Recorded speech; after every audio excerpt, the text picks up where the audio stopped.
पाकिस्तान से आप उम्मीद क्या कर सकते हैं? वो पाकिस्तान जो कि पनाहगार बना रहता है, जो आतंकियों की फसल बोता है, जो कि अपने देश का ज्यादातर बजट खर्च करता है आतंकियों को पालने पोसने में। जब वो बचाव नहीं करेगा तो आखिर कौन करेगा? और यही देखने को भी मिला, जहां पे बिलावल जो पहले धमकी देते थे, एटमी धमकी देते थे भारत को, अब वो खुलकर अंतर्राष्ट्रीय मंच पर अपने आतंकियों का बचाव कर रहे हैं और ये कह रहे हैं कि दरअसल वो आतंकी है ही नहीं, वो तो आम नागरिक है, उसको बदनाम किया जा रहा है, उसका नाम चूंकि मिलता जुलता है इसलिए लोगों को गलतफहमी हो रही है। जरा सोचिए किस तरीके का बचाव पाकिस्तान के हुक्मरानों की ओर से आतंकियों का किया जा रहा है। अब वो पाकिस्तान बेनकाब पूरी दुनिया में हो रहा है।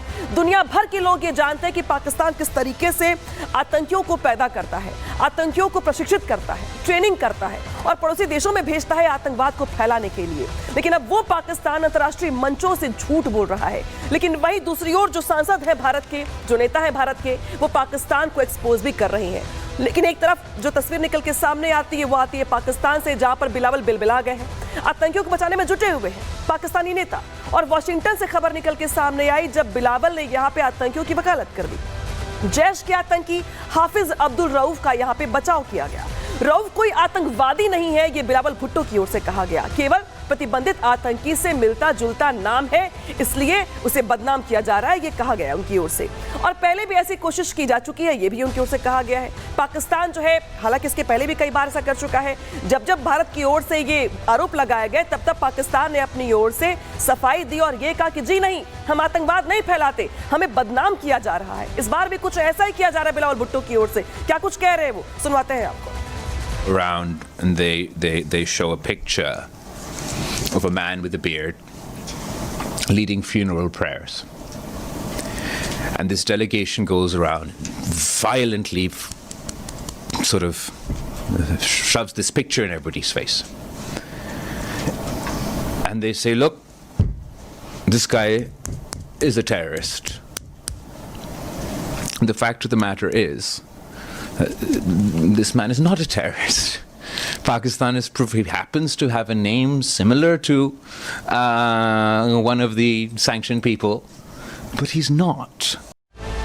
झूठ, सफेद झूठ, बिलावल भुट्टो की ओर से सफेद झूठ बोला जा रहा है, दुनिया को बरगलाने का प्रयास किया जा रहा है। लेकिन आप चाहे जितना झूठ बोल लीजिए, तस्वीरें झूठ नहीं बोलती। तस्वीरें निकल के सामने आई हैं उसी अब्दुल रऊफ आतंकवादी की, जो यहाँ पे जनाजा पढ़ते हुए दिखाई दे रहा है।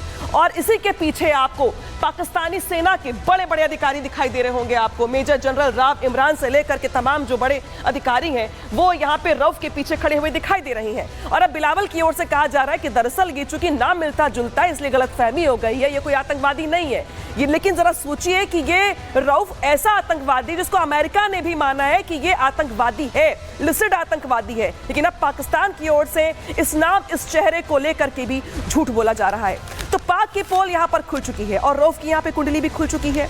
कुंडली क्या है जरा वो भी आप जान लीजिए। अब्दुल रऊफ लश्कर तैयबा का प्रमुख चेहरा है, मेन कमांडर रहा है। साल 1999 से लेकर लश्कर के लिए काम करता रहा है और कर रहा है अभी भी। लश्कर के फ्रंट संगठन फलाए इंसानियत फाउंडेशन का मुखिया है ये, जो राहत कार्यों की आड़ में आतंक के लिए एजेंडा चलाता है, आतंकी गतिविधियों के लिए फंड भी इकट्ठा करता है। 2008 में मुंबई हमलों के बाद जब लश्कर पर दबाव बढ़ा तो रऊफ ने ही FIF के जरिए चंदा जुटाने के लिए कार्यक्रम आयोजित किया था, यानी कि फंडिंग के लिए यहाँ पे काम करता है ये, प्रचार प्रसार का यहाँ पे काम करता है ये। कुल मिलाकर के लश्कर का ये फ्रंट मेंबर है, कमांडर भी रह चुका है। लेकिन अब बिलावल कह रहे हैं कि दरअसल ये आम आदमी है, झूठ फैलाया जा रहा है, रऊफ एक आम इंसान है। तो जरा सोचिए कि पाकिस्तान के नेता किस तरीके से दुनिया को बरगलाने का, बेवकूफ बनाने का प्रयास कर रहे हैं। दो तस्वीरें आपकी स्क्रीन पर आ गई हैं, जहां पर देखिए जब ऑपरेशन सिंदूर चलाया गया तो कैसे यहाँ पे पाकिस्तान के जो रेंजर्स थे वो भाग खड़े हुए थे। और ये वही पाकिस्तानी सेना है जो गिदड़ भपकी देती है, बड़ी बड़ी बातें करती है, लेकिन जब भारत की ओर से अटैक किया जाता है तो हालात ये बनते हैं जब पाक रेंजर्स भाग खड़े होते हैं। और उन्हीं पोस्ट पर असीम मुनीर पहुंचे हुए हैं। उसी पोस्ट पर पहुंच करके असीम मुनीर ने जवानों से मुलाकात की है, इन हारे हुए जवानों से मुलाकात की है। ये वो जवान है जो कि अपना पोस्ट छोड़कर ही भाग गए थे, उनसे मुलाकात करें तो जरा सोचिए कि बात क्या कर रहे होंगे। लेकिन इस बीच मुनीर का जो कश्मीर विलाप है वो यहाँ पे भी जारी रहा। जिस तरीके से अमीर जो है मिलने गए थे यहाँ पे लोगों से, सेना के जवानों से, इसके बाद वो क्या कुछ कह रहे हैं जरा वो भी जान लीजिए और क्या कुछ रही मुलाकात में वो भी समझ लीजिए। भारत से पिटने के बाद भी सुधर नहीं रहा है पाकिस्तान। पाक सेना प्रमुख मुनीर ने LOC का दौरा किया था। अग्रिम चौकियों पर तैनात सैनिकों से मुलाकात की थी और यहाँ पे जो करारी हार मिली भारत से इसको लेकर के सैनिकों से बातचीत भी की। और दौरे के दौरान मुनीर ने कश्मीर का मुद्दा एक बार फिर से उठाया। न्यायपूर्ण संघर्ष का समर्थन करता रहेगा पाकिस्तान, ये मुनीर की ओर से कहा गया। मुनीर का बयान सामने आया और उन्होंने ये कहा कि विदेशी नीति की रणनीति का हिस्सा है धार्मिक राजनीतिक मोर्चों पर कश्मीर कार्ड, और ये कश्मीर कार्ड पाकिस्तान खेलता रहा है। पाकिस्तान ने कई बार कश्मीर का राजनीतिकरण किया है और इसी मुद्दे को लेकर के अपने देश में वोट भी मांगे हैं और एक तरीके से इसका फायदा उठाने का प्रयास किया है। जब पाकिस्तान आर्थिक संकट से गुजर रहा है, दबाव से जूझता है, तो वो अपनी ओर से ध्यान हटाने के लिए कश्मीर का राग छेड़ देता है, अपने लोगों को बरगलाता है ताकि लोग उससे महंगाई को लेकर सवाल ना पूछें, लोग उससे रोजगार को लेकर सवाल ना पूछें, क्योंकि उसकी ओर से कश्मीर का राग छेड़ करके बाकी मुद्दों से ध्यान कुछ ऐसे ही भटकाया जाता है। तो देखिए किस तरीके से यहाँ पर जिस तरीके से असीम मुनीर पोस्ट पर पहुंचे, जिस तरीके से सैनिकों को एक बार फिर से कश्मीर का राग अलाप करके बरगलाने का प्रयास किया गया, और पाकिस्तान में जिस तरीके के हालात हैं, ऑपरेशन सिंदूर के बाद पाकिस्तान फिर से पिट चुका है, लेकिन पाकिस्तान के नेता जो हैं वो झूठ बोलने से बाज नहीं आ रहे हैं। रिपोर्ट दिखाते हैं आपको, इससे जुड़ी।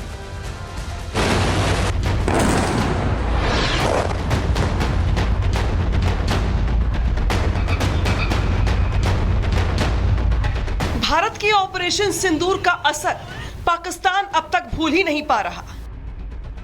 रह रहकर भारत के हाथों मिली करारी हार का जिक्र इनके नेताओं के जुबान पर आ ही जाता है, जिससे साफ है कि भारतीय सेना ने न केवल पाकिस्तान में घुसकर तबाही मचाई थी, बल्कि ऑपरेशन सिंदूर से पाकिस्तान के मंत्रियों के दिमाग पर भी गहरी चोट लगी है, जो अब भी सुनाई दे रही है। बड़े बड़े दावे करने वाले पाकिस्तान के मंत्री अब ऐसी ऐसी बात करने लगे हैं जिससे साफ पता चल जाएगा कि दिमाग पर लगी चोट कितनी गहरी है। दरअसल पाकिस्तान के आईटी मंत्री अताउल्ला तरार बेशर्मी से दावा कर रहे हैं कि उन्होंने भारत से मीम वॉर जीत ली है। हैरानी की बात तो ये है कि ये वही पाकिस्तान है जिसके हथियार तो फुस साबित हो गए, लेकिन अब इज्जत बचाने के लिए मंत्री साहब मीम वॉर की आड़ में अपना मुंह छिपा रहे हैं। मैं समझता हूँ कि पाकिस्तान की जेन जी ने, पाकिस्तान के मीमर्स ने, देखिए हमारी meme game was up there. मतलब आपने ऐसे ऐसे मीम्स देखे कि जी लाहौर मत जाना, वो रास्ता गलत बताते गुम जाओगे, कराची मत जाना मोबाइल चोरी हो जाएगा, डंपर के नीचे जाके मर जाओगे। हमारी मीम गेम भी इतनी ऊपर थी कि इंडियन परेशान थे, बिकॉज वो गए हुए थे एक वॉर हिस्टीरिया के अंदर कि ओह माय गॉड, यहाँ से बम आ गया, यहाँ से मिसाइल आ गया, हमने लाहौर का पोर्ट तबाह कर दिया, हमने मुल्तान की बंदरगाह को अटैक कर दिया। तो जब ये सारे जोक्स चल रहे थे, पाकिस्तानी, ये तो वो सीरियस होकर जोक्स कर रहे थे ना, पाकिस्तानी उनका मजाक उड़ा रहे थे और वो परेशान थे, ये कौन सी कौम से पाला पड़ गया है जो हमें जुगते लगा रहे हैं इस माहौल के अंदर। अब पाकिस्तान के दूसरे मंत्री से भी मिल लीजिए, जो अब पानी न मिलने से बौखला उठे हैं। नाम है ख्वाजा आसिफ। वैसे तो इनके देश में खाने के लाले पड़े हैं, लेकिन गिदड़ भपकी देने से बाज नहीं आ रही हैं। पाकिस्तान के रक्षा मंत्री ख्वाजा आसिफ चिनाब नदी का पानी तेजी से सूखने की बात कबूल करते हुए जलयुद्ध की धमकी दे रही हैं। दिमाग पर असर इतना आ गया है कि भारत से पिटने को अपनी जीत बता रहे हैं और दावा कर रहे हैं कि अब वाटर वॉर में भी हराएंगे। लेकिन शायद ख्वाजा आसिफ भूल गए कि वाटर वॉर के लिए पहले इनको पानी चाहिए होगा, जो इस वक्त खुद पाकिस्तान के पीएम शहबाज शरीफ के पास भी नहीं है।